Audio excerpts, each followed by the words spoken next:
Hi, I'm Jasmine. I've been asked to talk about my programming at the theatre and to highlight some of my favourite memories. I came to the Blue Elephant in 2004. I was administrator to Antonio Ribeiro, who was the artistic director at the time, and when he left in 2006, I took over the programming. So my first season was autumn 2006, and I left as artistic director in December 2013. Antonio's remit was to showcase new work across the performing arts, and I continued with that mission, as have Neve and Joe, the co-artistic directors now. I always wanted to give people a good reason to not stay at home and watch TV or choose to go to the cinema, but to actively come to see a live performance. So companies and shows like Theatre 10-1's Jukai, which a wonderful piece which had taiko Japanese drumming, and because of the intimacy of that space, there was a real visceral feeling of the drum beat with the cast right in front of you performing, and you just can't replicate that on screen, I feel. We never had much money, but I didn't see that as a hindrance to making good art and good theatre. So I chose companies who were doing storytelling in its purest form, so through physical theatre or mime, and companies which didn't need a lot of funding to put on their shows. So Behind the Mirror by Theatre Ad Infinitum, a beautifully simple piece with 3 actors and a wooden frame, and that was it.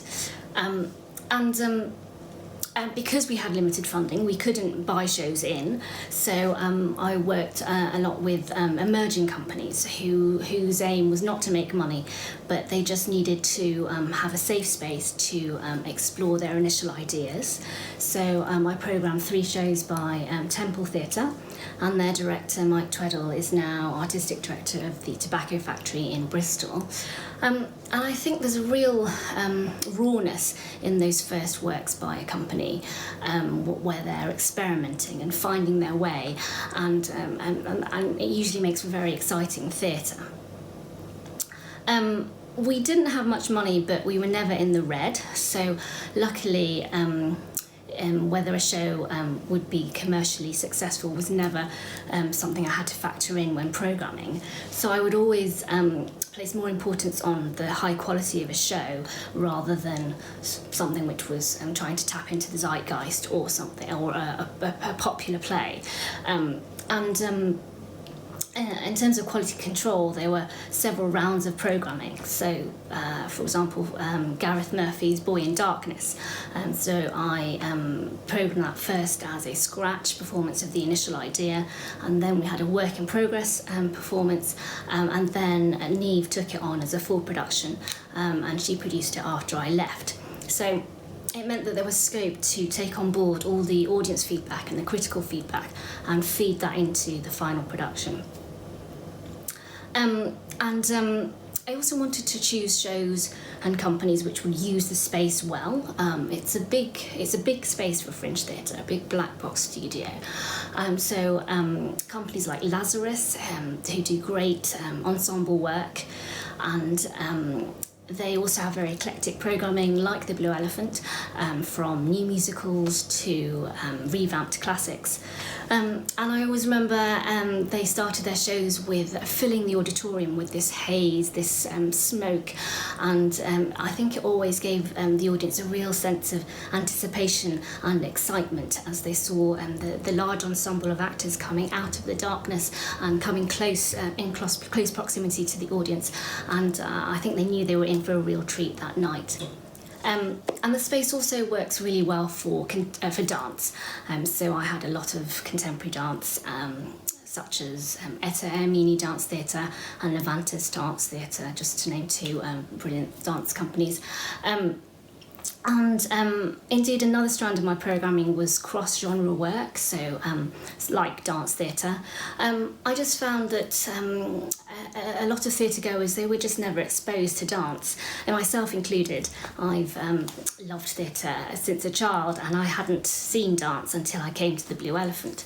So I worked a lot with cross-genre artist Sebastian Rex, who is a writer and director and choreographer, and he would put on these wonderful double bills of a piece of contemporary dance followed by a piece of new writing, so bringing those two audiences together. And I also wanted to bring music and theatre together. Again, I remember an actor friend of mine, and I'd said I'd gone to a concert at the Barbican, and she didn't know that there was a concert hall at the Barbican. She'd always gone to the theatre and never crossed the foyer to the concert hall. And so we put on Concert Theatre's Sonata Movements, which was simultaneously a concert and a theatrical production. And it was directed by Jude Christian, who is Associate Director at Home in Manchester. And it was the brainchild of An Ting Chang, another brilliant cross-genre artist who is a theatre director and a concert pianist. And she's now Artistic Director of Chinese Arts Now. And so we had theatre critics and music critics reviewing the same show. And I remember on press night we had Carol Churchill coming to see her play and the principal of the Royal Academy of Music coming to hear a concert. So it was a real fusion of those two very different scenes. I guess I can't talk about my time at the Blue Elephant without mentioning the great Mervyn Peake, the author of Gormenghast. I remain very humbled and amazed that the Mervyn and Peake estate should trust us with the rights of any other theatre in the world to put on the premieres of his work, not just once but 3 times. So we produced the Cave as a full production, Mr. Loftus as a rehearsed reading, which actually hasn't been done as a full production yet. So there's a challenge to Neve and Joe to do that in the next 21 years. And also the first theatrical adaptation of Noah's Ark.